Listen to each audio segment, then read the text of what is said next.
모두 새해 잘 시작하셨습니까? 근데 주지 스님이 얼마 전에 바뀌셨는데, 주지스님하고 바뀌시고 난 뒤에 이 법회가 오늘이 처음 아닙니까? 예? 처음이면 주의심이 여러분 주의심께도 앞으로 4년 동안 여러분이 모셔야 할 우리 장명 주지심입니다. 주지심께 여러분 예를 하고 또 장명 주지심도 한 말씀 하도록. 자, 전부 신도님들 전부 주지심께 예배하도록 하세요.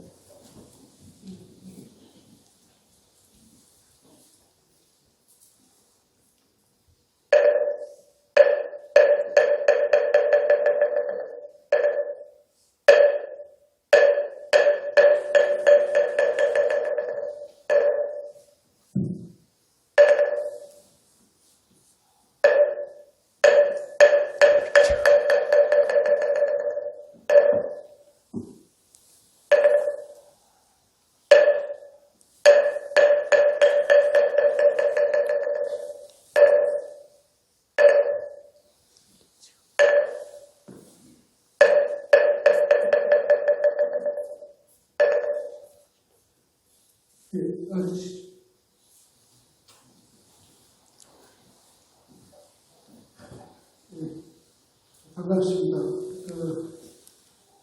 새해 복 많이 받으시고요. 또 많이 지으시고, 신도님들을 10년 만에 제가 와서 뵙게 되니 정말 반갑고 행복합니다.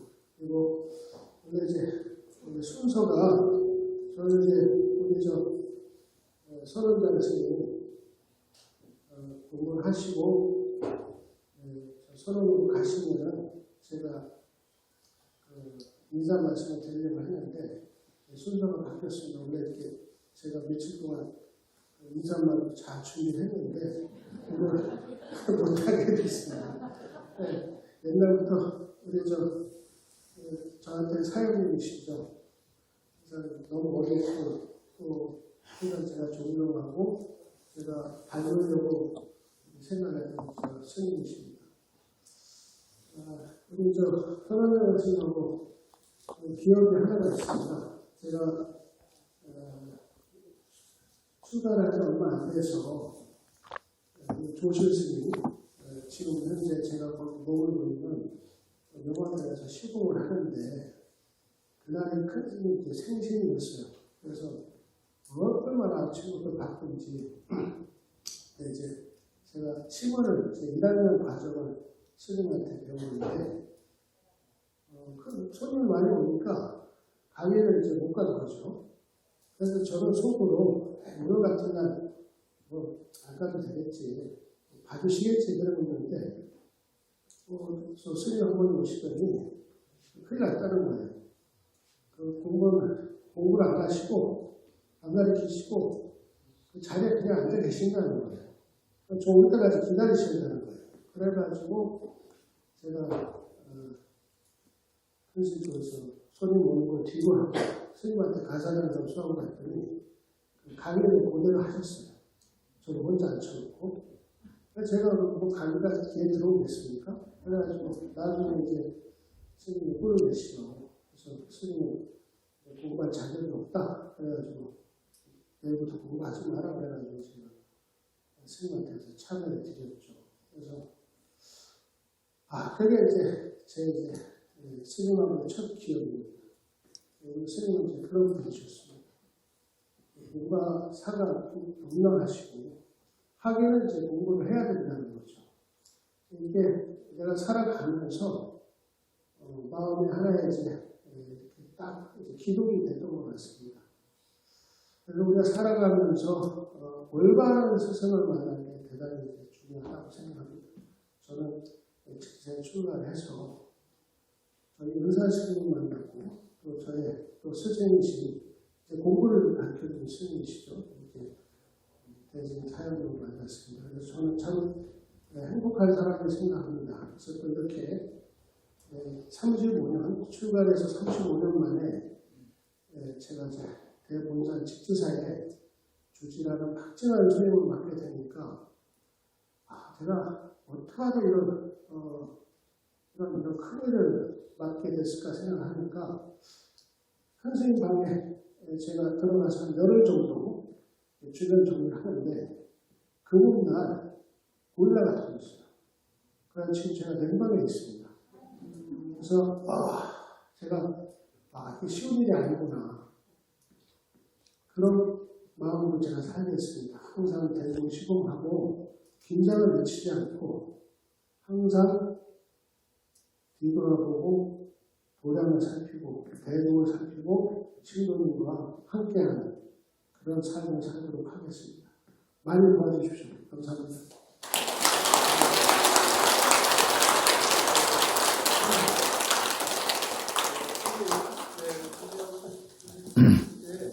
축하의 박수 다시 한번 부탁드리겠습니다.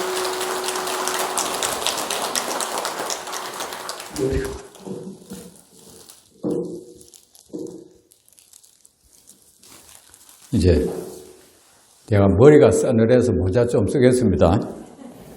안 그러면 그 법문하다가 재채기 나면 안 되니까.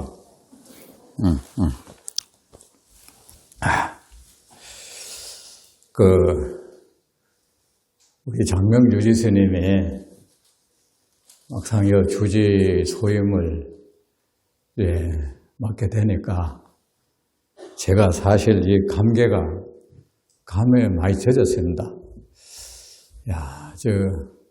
벌써 저렇게 주지를 하네 싶어서 하는데 내가 한편으로는 우리 이제 장명주의심한테 사실은 미안한 것도 많았어요. 왜냐하면 제가 여기 강주를, 여러분 강주 모르죠? 지금은 성가대학이라고 부르는데 그 출가한 스님들이 경전 공부하는 곳 성가대학이라 하고 거기 가르치는 스님을 교수라 해요. 교수라 하는데 옛날에는 저 때는요 강문이라 그랬어요. 강문 선언하듯이 강문이고 거기서 이제 학인들을 가르치는 사람을 이제 강주라 그랬어요. 강주. 말하자면 이제 교수 핵인데 그때 제가 강주를 승납은 13년이고 나이가 34살 때 됐어요. 굉장히 어렸을 때 했죠. 지금 생각하면은 완전 아가 된 거예요. 아가 된 건데 막상 되니까 이제 옛날에는 스님들 학인들 연령이 낮았습니다. 낮았는데 그때 그때부터 스님들 출가 연령이 높아지기 시작했어요. 높아져가지고 학인들 중에 거의 대부분이 저보다 나이가 많고 아니면 뭐 이런 같은 동갑이고 그때 아마 우리 장명주의심이 나이 제일 어렸을 것 같아. 어렸고 그래 제가 서툰 데다가 얼마나 스트레스도 받았겠습니까? 그죠? 봤더니 학인한테 뭐라 하면 이 사람들 보따리 속 바쁘잖아요. 그 학인들한테는 못 가고 이 장명주지심한테만 걸핏하면 뭐라 한 거예요. 뭐라 한 건데 스님은 이제 왜 나한테만 일어나 했을 겁니다. 근데 지금도 그때 이래 생각하면은 한편으로 이래 마음도 아팠죠. 하나 사제라고 하나 있는데 자꾸 뭐라 한 것이 그때 사실은 미워서 그런 거 아닙니다. 뭐라 할 때라고는 그거밖에 없어요. 그럴 게 없고 그래서 그랬습니다. 그리고 여러분 어제 이제 아침 먹고 대중들하고 이야기를 하고 있는데 부주지 스님이 오셔가지고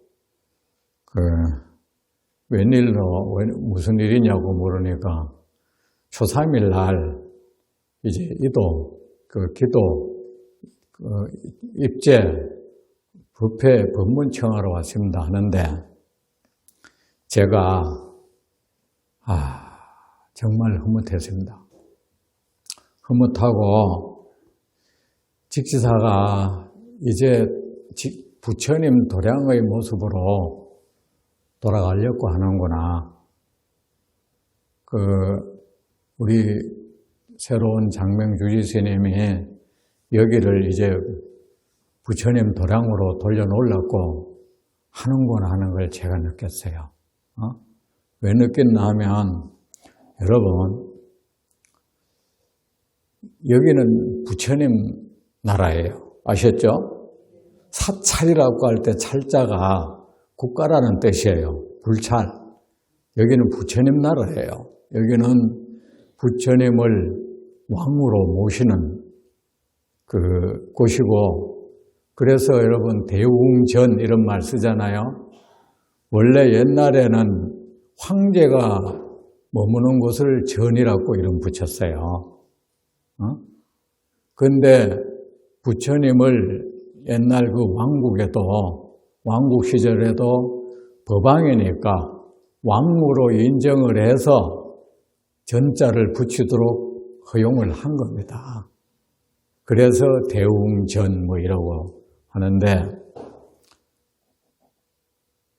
근데 왜 옛날에 나라의 한례가 시작되면 황제가 만 백성에게 관원이 하면서 늘 의시를 내렸단 말입니다. 의교를 내리고, 지금도 대통령이 연두가 되면 국민들께 드리는 말씀을 하지 않습니까? 그러면 우리가 부처님을 왕으로 받드는 우리는 뭐래도 부처님의 자식이고, 맞지 않습니까? 여러분은 우리는 부처님 제자입니다. 누가 뭐래도 우리는 부처님 제자고 부처님의 권속이고 우리 부처님의 백성이고 부처님의 자식인 겁니다. 아셨죠? 이걸 우리는 명심하고 살아야 됩니다. 그러면은 당연히 우리는 이 부처님 국가에서 사는 우리 백성으로서 연초가 시작되면 부처님의 교실을 들어야죠. 그러는데 이런 당연한 것을 하지 않으면 안 되는 것을 이 직지사 도량이 하지 않았고 왔어요. 연초부터 그냥 영가천도 이런 거 하고, 그래서 제가 평생 부처님의 법을 공부하고 산 사람으로서 마음이 아팠습니다. 제 신분이 선원장이고, 선원장은 사중 운영에는 갔냐 하면은 안 되거든요. 그래 말할 수는 없지만 답답하고 안타깝고 한편으로는 서글펐죠. 서글펐는데 어제 이제 우리 보륜 부주지 스님이 와서 법문해달라고 하는 말을 듣고 정말 이제 가슴이 벅찼는데 이게 제대로 될 모양이구나. 우리 주지스님 고맙습니다.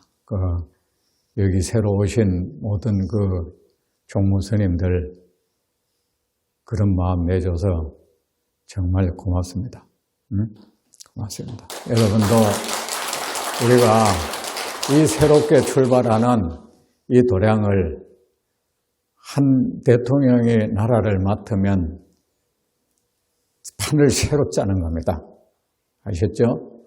너무 옛날에 어땠는지 너무 참고해도 안 됩니다. 그거는 새 판을 짠다는 마음으로 해주면 좋겠고, 여러 신도님들은 우리 주지스님이 이 장엄한 아름다운 부처님 도량을 만들어 가는데 함께 해 주십시오.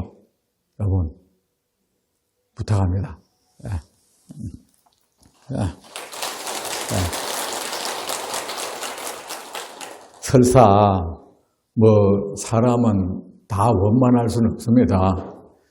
조금 납득이 안 되는 부분이 있더라도 뒤에서 비난하고 손가락질 하시고 욕하지 마십시오. 아셨죠? 그럴 때는 여러분은 보기에는 납득이 안 된다 해도 어쩌면 그것은 부처님 법에 맞는 것일 수도 있으니까. 아셨죠? 맞는 것일 수도 있고, 여러분이 몰라서 내가 언제 그런 말을 했습니다. 상식을 얘기할 때 이 부처님 나라는 상식적인 사회가 아니라고 했습니다. 중생의 상식에 다 맞아버리면 더 이상 부처님 도량이 아니죠. 거기는 그냥 중생 세계가 되겠죠. 그걸 아시고 늘 우리 새로 주지심 된 분한테 협조하고 우리 주지심을 중심으로 해서 한번 이 장엄한 직지사 부처님 도량을 만들어 주십시오. 예. 주지심한테 힘차게 하시라고 박수 한번 치세요. 예. 예. 두려움 없이 나가세요. 부처님께서 바른 법이라고 말함에 있어서 남의 비난을 두려워하지 말라 했습니다. 바르지 못한 법이라고 말함에 있어서 다른 이의 비난을 두려워 말라고 했습니다. 자, 여러분, 이 첫 일을 시작하는데 어떻게 이 귀신전에 잔올리면서 시작할 수 있겠습니까? 안 그렇습니까? 당연히 부처님 말씀을 들어야죠. 부처님이 이런 말씀하셨습니다. 열애의 출현은 기쁜 일이고 열애가 중생을 위하여 진리를 설하는 것은 더욱 기쁜 일이다. 대중의 화합은 기쁜 일이고 그 화합한 대중이 열애의 법을 배우고 익히는 것은 더욱 기쁜 일이다. 이렇게 말씀하셨습니다. 그러니까 선신이 이렇게 찬양의 노래를 불렀죠. 열애께서 세상에 출현하셨네. 이만한 기쁨이 다시 있으랴. 열애께서 자비를 베푸시어 설법하시네. 이 세상에 이만한 기쁨이 다시 있으랴.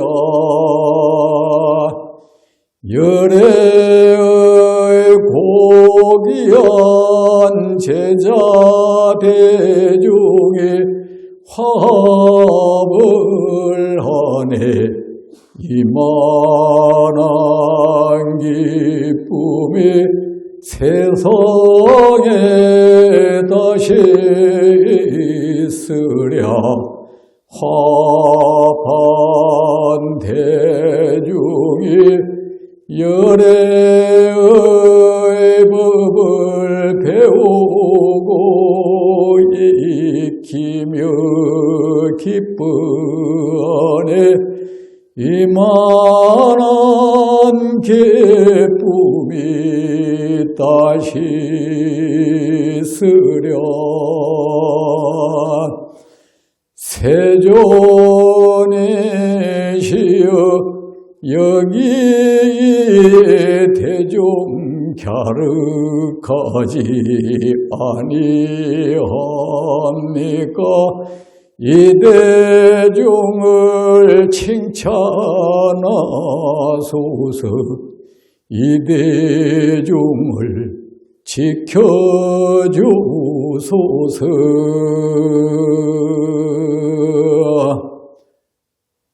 여러분 듣기 좋죠?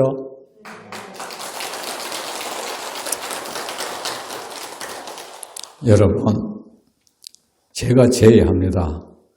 우리가 한 해를 시작하면 1년 동안 실천에 옮길 계획 하나를 세워야 되지 않겠습니까? 그죠? 저 스포츠 팀이 꾸려지면 전략 전술을 짜지 않습니까? 무작정 경기에 임하진 않죠. 그죠? 그렇듯이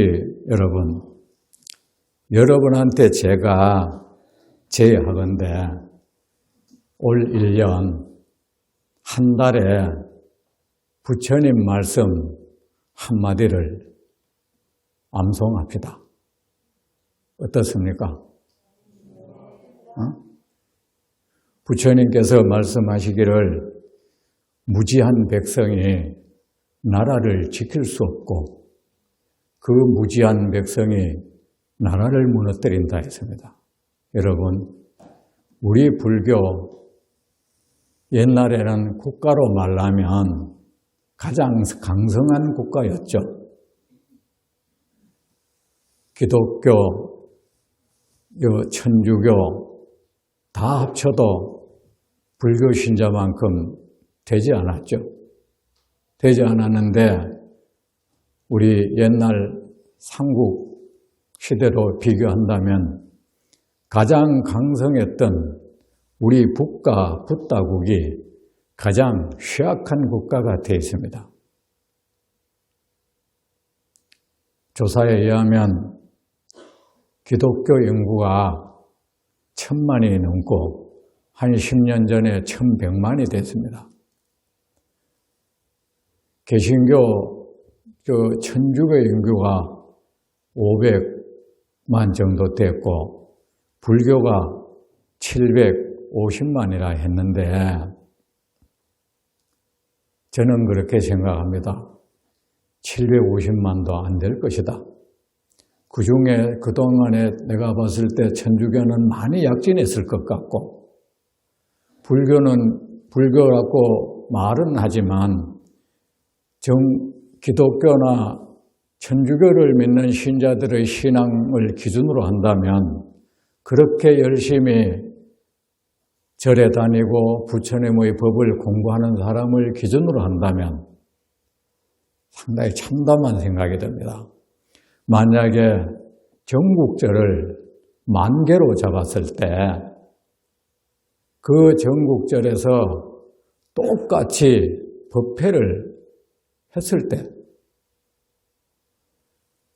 그 전국절에 평균 참여하는 신자 수가 100명씩이 될까?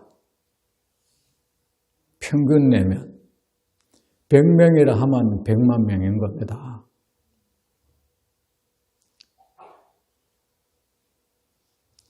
그런데 이 나라를 일으킬 자는 누구입니까? 그 나라의 백성이죠. 아셨죠? 여러분 올 한 해는 부처님의 말씀을 내 한 해 살아가면서 단 한 사람에게도 부처님의 말씀을 일러줄 수 있는 사람이 되자. 이 계획을 한번 세워보세요. 아셨죠? 정말 세워보세요. 그것보다 더한 부처님에 대한 공양은 없습니다. 부처님이 이런 말씀을 하셨죠. 여러분은 무엇으로 공덕행을 삼습니까? 부처님께서 이런 말씀을 하겠습니다. 어떤 사람이 100년 동안, 100년은 한평생이겠죠. 100년 동안 달마다 천번씩 100년 동안 달마다 1000번씩 제사를 지낸다 해도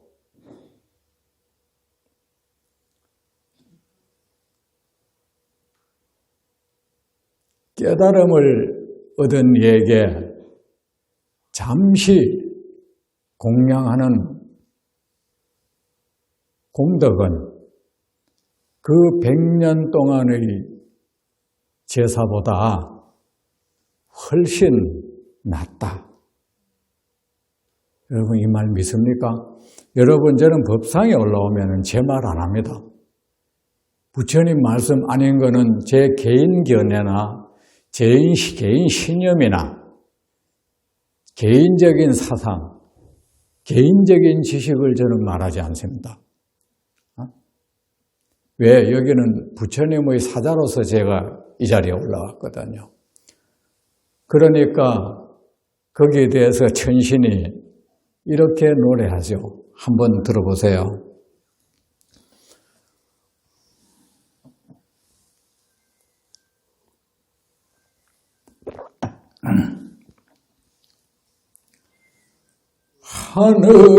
하늘의 신에게 땅의 신에게 공물을 바치며 제사 지내는 이여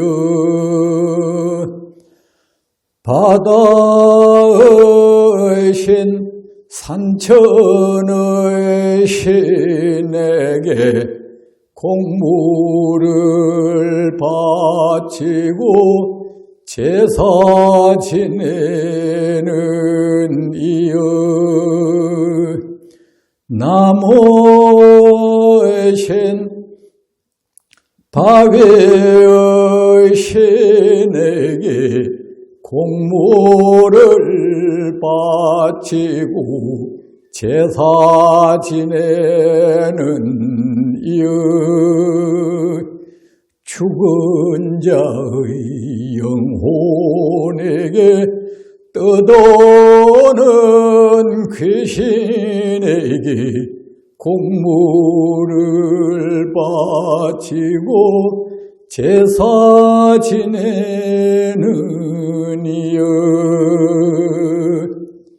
이제 그런 행위를 멈추어야 하네 그것은 참으로 어리석은 행위라네 그것은 결코 공덕의 인연이 되지 못하네 우리 모두 열애 세종께 마음 다해 공양해야 하네 그것은 지혜로운 네가 하는 행위라네 그것이 참으로 공덕의 인연이 되네 이 세상에 중생의 복전이 되는 이는 오직 열에 한 번뿐이네 우리 중생이 공양할 이는 이 세상에 오직 한 번 열애 뿐이네 우리 모두 함께 열애 세종께 마음 다해 정성 다해 공양하세 우리의 참된 복덕을 위하여. 잘 들었습니까? 근데 여러분, 근데 부처님에 대한 공양 중에 최고가 뭔지 아십니까? 부처님의 가르침을 잘 배우고 익혀서 세상 사람들에게 말해주는 겁니다. 부처님이 그렇게 말씀하셨습니다. 그보다 더한 열애에 대한 공양은 없다.